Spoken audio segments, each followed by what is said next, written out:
আমার বন্ধু মনোযোগ বাড়ায় দেন। নাম্বার 1, 1 নম্বর পাপ, সেটা হলো শিরক করা, আল্লাহর সঙ্গে সমকক্ষ দাঁড় করানো। ও আমার বন্ধুগণ, শিরক কাকে বলে? সংক্ষেপ করে বলি, আল্লাহ যেটা করতে পারেন মানুষ সেটা করতে পারে বলে ধারণা করাটাই শিরক। আল্লাহ আমাদেরকে জন্ম দান করেছেন, আল্লাহ আমাদের মরণ দেন, এই ধারণা যদি করি অমুক আমাদেরকে জীবন দেন, অমুক আমাদেরকে মরণ দেন, এটা শিরক করা হয়ে যায়, বলি না আউযুবিল্লাহ। আপনারা সচেতন মানুষ, মনোযোগ বাড়ায় দেন। আল্লাহ যেই কাজ করতে পারেন, অর্থাৎ আল্লাহর ক্ষমতা অন্য কোন মানুষের মধ্যে, গাছের মধ্যে, মাজারের মধ্যে ধারণা করাটাই হচ্ছে শিরক। জোরে বলুন না আউযুবিল্লাহ। আল্লাহ রাব্বুল আলামিন বলেন, ইন্নাশ শিরকা লাযুলমুন আযীম, নিশ্চয়ই শিরক এটা হলো সবচাইতে বড় একটা অপরাধ, এটা হলো জুলুমের অপরাধ। যে শিরক করে সে জালেম হয়ে যায়।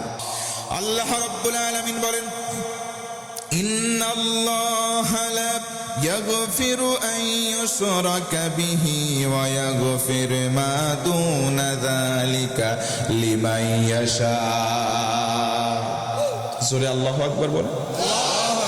আল্লাহ রাব্বুল আলামিন বলেন, বান্দারে তুমি যদি শিরক করো, এই গুনাহ বাদ দিয়ে তামাম গুনাহ আমি আল্লাহ ইচ্ছা করলে মাফ করব, কিন্তু তুমি যদি মুশরিক হও তোমাকে আমি আল্লাহ মাফ করব না।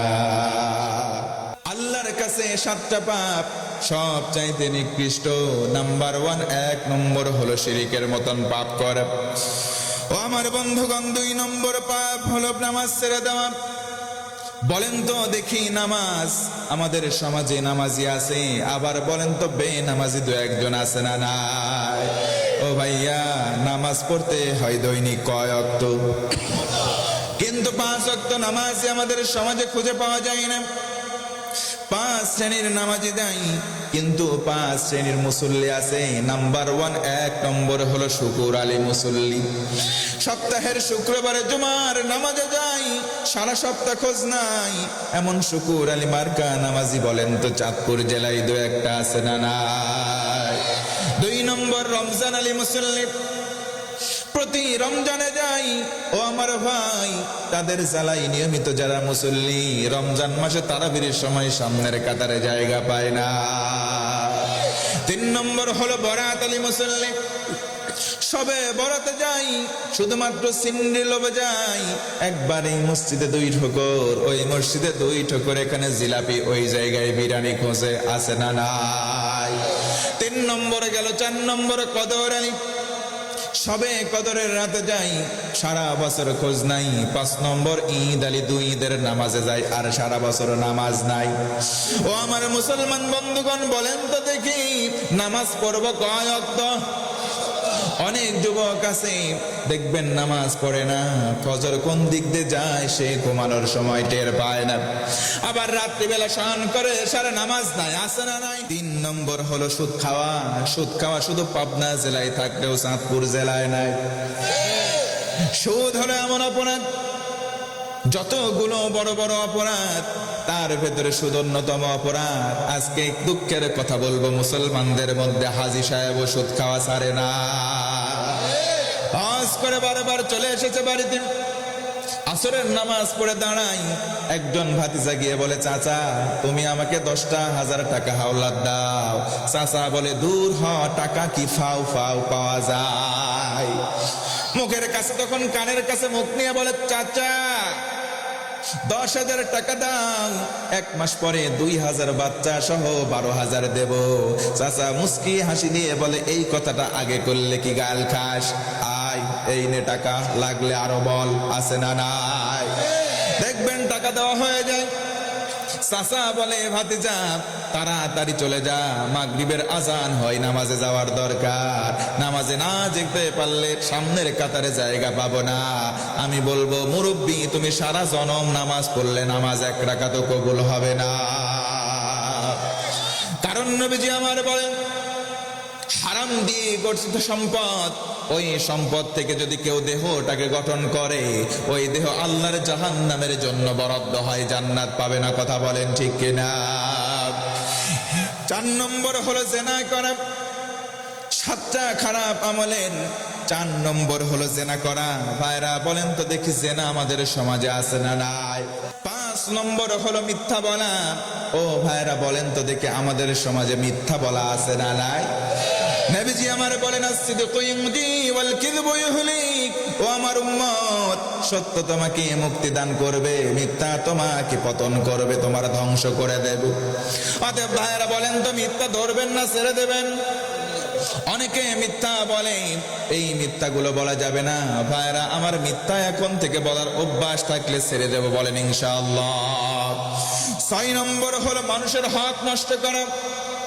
ও মুসলমান ভাই, একটু আমার দিকে মনোযোগ বাড়াই দিয়ে বলেন তো দেখি মানুষের হক নষ্ট করা 2-1 আমাদের সমাজে আছে না নাই? দেখবেন বিশেষ করে ফজরের সময় সুবহে সাদিকে চাচা নামাজ নাই, না চাচার কোনো তেলাওয়াত নাই, ঘাড়ের মধ্যে কোদাল নেই, মাঠের জমিনে চলে যায়, আইল এমন করে কাটতে কাটতে আইলার আয় থাকে না, পুলসিরাতের মতো চিকন হয়ে যায়। ওই যে আপনি 1 বিঘত আপনার দিকে টেনে নিলেন, এটা ওই কিয়ামতের দিন আল্লাহ আপনার 700 গুণ বাড়ায় কাঁধে ঝুলাইয়া দেবে। অতএব অন্যের কোনো জিনিস আপনি মেরে খেতে পারেন? ও আমার মুসলমান বন্ধু, অন্যের হক মেরে খাওয়া আল্লাহর কাছে ঘৃণিত পাপের মধ্যে অন্যতম। 7 নম্বর হলো গুনাহকে গুনাহ না মনে করা। আপনি এতগুলো গুনাহ করলেন কিন্তু গুনাহকে গুনাহ মনে করেন না। আমার মুসলমান ভাইরা, আপনি মিথ্যা বলছেন, পরনিন্দা করছেন, নামাজ পড়ছেন না, সব কিছু সুদ ঘুষ চলে, এগুলো হওয়ার পরেও করার পরেও অনুশোচনা নাই, এমন যদি পরিস্থিতি হয়, এটাও আল্লাহর কাছে সবচাইতে নিকৃষ্ট পাপ, বলেন নাউযুবিল্লাহ। তার মানে আমার সঙ্গে একটু মনোযোগ বাড়া বলেন তো পাপের সংখ্যা কয়টা? 1 নম্বর পাপ আমার মুসলমান বন্ধু আল্লাহর সঙ্গে শিরক করা, 2 নম্বর নামাজটাকে ছেড়ে দেওয়া, 3 নম্বর সুদ খাওয়া, 4 নম্বর জিনা করা, 5 নম্বর মিথ্যা কথা বলা, 6 নম্বর মানুষের হক মারা, আর 7 নম্বর এই পাপগুলো করার পরেও পাপকে পাপ মনে না করা। জোরে একবার আওয়াজ করে বলুন তো নাউযুবিল্লাহ। তাহলে এই 7টা পাপকে আমরা দূরীভূত করতে চাই, আমার আপনার জীবন থেকে বাদ দিতে চাই, এর জন্য প্রধানত আমল করা লাগবে 3টা। মুসলমান উঁচু গলায় বলেন তো আমল করব কয়টা? 1 নম্বর আমল হলো আল্লাহর ভয়। ও মুসলমান, জানতে চাই আল্লাহর ভয় আমাদের কলিজায় যদি থাকে, আমার আপনার দ্বারা কি পাপ করার কোনো সুযোগ থাকবে নাকি? আল্লাহর ভয় মানে তাকওয়া। কারো কলিজায় যদি তাকওয়া আসে, সে মুত্তাকি হয়। এই ব্যক্তি যে মুত্তাকি হয়ে যাবে, পাপকে পাপ বলে আখ্যা দেবে, অসৎ কাজ থেকে সে নিজেকে বিরত রাখবে। কথা বলেন ঠিক কিনা? 2 নম্বর হলো কেউ যদি পাপ মুক্ত জীবন চাই, ও আমার মুসলমান ভাই, 2 নম্বর সে ব্যক্তি পাপ করার পর তওবা করবে। বলেন তো দেখি পাপ করার পর অনুশোচনা আমাদের ভেতরে আছে না নাই? কেউ যদি 1 নম্বরে মুত্তাকি হয়ে যায়, 2 নম্বর তওবা করে, আমার আল্লাহ বলেন গোলাম মান তাবা ওয়া আমানা ওয়া আমিলা আমালান সালিহাত ফাউলাইকা ইউবাদদিলুল্লাহু সাইয়্যাতিহিম হাসানাত। পেছনের জীবনে যত গুনাহ আছে, একবার যদি তওবা করো, তওবার মতো তওবা যদি হয়ে যায়, পেছনের সব গুনাহগুলোকে আল্লাহ রাব্বুল আলামিন নেকি বানায় দেয়। বলেন সুবহানাল্লাহ। আমার মুসলমান বন্ধুগণ, বলেন তো তওবা করার দরকার আছে না নাই? আমরা সবাই তওবা করব, পেছনের জীবনের গুনাহগুলো বদল হয়ে নেকি হবে। তার মানে যদি 7-4টা পাপ থেকে দূরে থাকতে হয়, 1 নম্বর আল্লাহর ভয়, 2 নম্বর তওবা করা লাগবে, বলেন ইনশাআল্লাহ। আর 3 নম্বর আমল হলো নিয়মিত নামাজ পড়া লাগবে। নিয়মিত নামাজ, কেউ যদি নামাজি হয়, আল্লাহ বলেন উসজুদ ওয়াক্তারিব, বান্দা আমার কদমে সিজদা দে, আমি আল্লাহ তোর কাছাকাছি হয়ে যাব। বলেন সুবহানাল্লাহ। আওয়াজ করে বলেন আল্লাহু আকবার। ইন্নাস সালাতা তানহা আনিল ফাহশা ওয়াল মুনকার। আল্লাহ বলেন নামাজের মতো যদি নামাজ হয়, তোমার ভিতর থেকে 7টা কেন যত প্রকার অশ্লীলতা, পাপাচার, গুনাহের গর্হিত কাজ আছে, আমি আল্লাহ সবগুলো থেকে তোমার জীবনকে দূরে রাখবো। সুবহানাল্লাহ। আরো জোরে বলেন আল্লাহু আকবার। তাহলে এই তিনটা আমল আমরা সবাই করব। 1 নম্বর আল্লাহর ভয় কলিজায় লালন করব, 2 নম্বর তওবা করব, 3 নম্বর নিয়মিত নামাজ পড়ব। কয়েকত জোরে বলা লাগবে, কয়েকত। এই 7টা পাপের কাজ আমরা যদি ছেড়ে দেই তাহলে আওয়াজ করে বলেন তো আমল করব কয়টা? আরো জোরে বলেন। 1 নম্বর আমল আল্লাহকে ভয় করব, 2 নম্বর তওবা করব, 3 নম্বর নামাজ পড়ব। মুসলমান হিম্মত নিয়ে একবার বলেন তো ইনশাআল্লাহ। এই 3টা আমল করলে জীবনটা কেমন করে পরিবর্তন হয়? এই 3টা আমল কোন আল্লাহর বান্দা বান্দি যদি করে, নিজের জীবন কেমন ভাবে আল্লাহর কাছে গ্রহণযোগ্য হয় একটু জানার দরকার। বলেন তো আছে না না? আল্লাহর নবীর জামানায় একজন আল্লাহর নবীর সাহাবী এই 3টা আমল নিজের সঙ্গে অতপ্রতভাবে করত। এই কারণে আল্লাহ রব্বুল আলামিন তার মান শান দুনিয়া এবং আখিরাতে বাড়িয়ে দিয়েছেন। বলেন সুবহানাল্লাহ। ওই সাহাবীর জীবন কেমন করে আল্লাহর কাছে গ্রহণযোগ্য হলো, সংক্ষিপ্ত ভাবে যদি ঘটনাটা বলি আপনারা কি শুনবেন না চলে যাবেন? আল্লাহর নবীর জামানায় নবীজি কোরআন হাতে নিলেন, কোরআনের দাওয়াত মানুষের দাঁড়ে দাঁড়ে, মানুষের কর্ণ কুহুরে প্রচার শুরু করলেন। কেউ কেউ নবীর হাতে হাত দিয়ে কালেমা পড়ে মুসলমান হয়ে গেলেন, আবার কেউ কেউ নবীকে পাগল পাগল আখ্যা দিয়ে দূরে চলে গেল। নবীজি মন খারাপ করলেন, কারণ নবীজি যখন নামাজে সিজদা দেয়, কাফের কুফফার উটের পচা নাড়ি বুড়ি এনে নবীর মাথা মুবারকের উপরে চাপিয়ে দেয়। নবীজির আমার মন খারাপ হয়ে গেল। মুসলমান নবীজি আমার চিন্তামগ্ন সময় কাটাচ্ছেন, আমার আল্লাহর ভালো লাগে নাই। আল্লাহ রব্বুল আলামিন সান্ত্বনা দিলেন, নবীজিকে বললেন, তাহা মা আনসালনা আলাইকাল কুরআনা লিতাশকা। নবীজি আপনারা মন খারাপ করবেন না, কোরআন এই জন্য দেই নাই আপনার ভাগ্য নষ্ট হয়ে যাবে না, বরং কোরআন দিলাম আপনার ভাগ্যটাকে সুমহান বানায় দেব। বলি সুবহানাল্লাহ।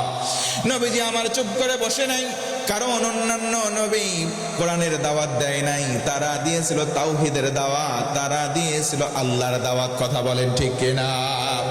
হযরত নূহ নবী আলাইহিস সালাতু ওয়াস সালাম আল্লাহকে ডেকে বলেন, আল্লাহ দাউতু লাইলা ওয়া নাহারা, দিন রাত 24 ঘন্টা দাওয়াত দিছে, মাগার কেউ দাওয়াত কবুল করে? নবীজি আমার দাওয়াত দেন, কেউ কবুল করে, কেউ পাগল বলে চলে যায়। কাফেররা সিদ্ধান্ত নেয়, দূর থেকে যারা কাবা ঘরে আসবে তাদের কাছে গিয়ে বলবো, আমাদের এলাকায় একটা পাগল আছে, নাম তার মুহাম্মদ। জোরে বলুন নাউযুবিল্লাহ। তোমরা পাগলের কাছে যাবে না, পাগল কি বলে সেটা তোমরা শুনবো না। কিন্তু যখন বলা হলো, তারা চিন্তা করলো, পাগল থাকলে বলার কি আছে, পাগল না দেখে দেশে ফিরে যাব না। পাগল দেখতে তারা চলে গেল, কোথায় আছে মুহাম্মদ? আল্লাহু আকবার বলে। নবীজি দ্বিপ্রহরের সময় উত্তপ্ত বালিকাময় প্রস্তরখণ্ডে বসে কোরআন আল কারীম তেলাওয়াত করেন। দূর থেকে তারা তাকিয়ে দেখে, আহারে এত সুন্দর চেহারার মানুষ তো আমরা জিন্দেগিতে চোখে দেখি নাই। তারিখুল ইসলাম সাক্ষ্য দেয়, জায়গায় দাঁড়িয়ে তারা বলতে বাধ্য হয়, আহারে নবীজির চেহারা মোবারক দেখে, একবার দেখে আবার সূর্যের দিকে তাকায়। জায়গায় দাঁড়িয়ে বলতে বাধ্য হয়, নবীর চেহারা মোবারকের কাছে সূর্যের আলো অম্লান হয়ে যায়।